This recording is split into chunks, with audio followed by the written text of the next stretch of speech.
थोरपण पराची सांडीचे, व्युत्पत्ती आघवेची विसरीचे, जै जगा धाकुटे होईजे तै जवळीक माझी. काय माऊलीनी ज्ञानेश्वरीमध्ये सुंदर सांगितलेलं आहे. थोर पण मी पण टाका म्हटलेलं आहे. व्युत्पत्ती आघवेची सांडी, मी कोणी अहम विशेष आहे असं माणसाच्या मनामध्ये नित्य असतं आणि योग्यही आहे. थोडा अहंकार, मी जीवनामध्ये इतकं मिळवलं असा कळत न कळत अहंकार मानवाच्या मनामध्ये असतो. माऊली म्हणते हे थोरपण, तथाकथित थोरपण, तथाकथित अहंकार, आपली व्युत्पत्ती सगळं विसरून जा.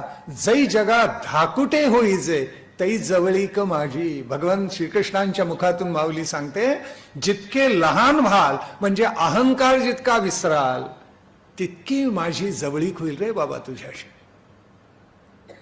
हा ध्रुव इतकी जवळीक करून गेला परमात्म्याला आणि मग परमेश्वराने त्याला विलक्षण ज्ञान प्रदान केलं.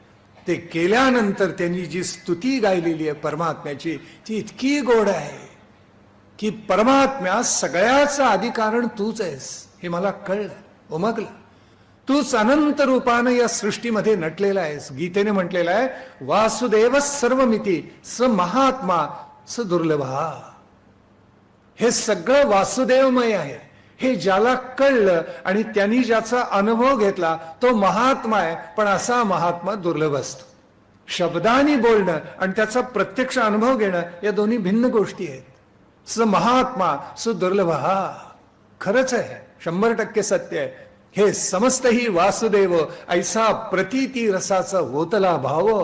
हा अनुभव ध्रुवानी घेतला आणि ध्रुव कृतार्थ आणि धन्य होऊन गेला. त्याला विष्णू लोकाची प्राप्ती, आढळ लोकाची प्राप्ती प्रत्यक्ष नारायणाने म्हणजे भगवान महाविष्णूंनीच करून दिली.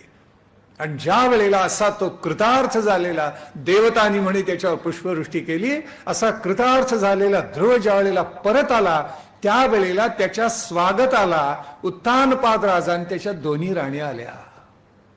मानवाच्या हातून कर्तृत्व घडलं की हा चमत्कार घडतो.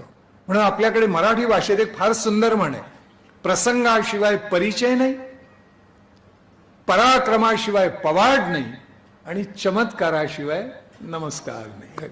पाठ आहे.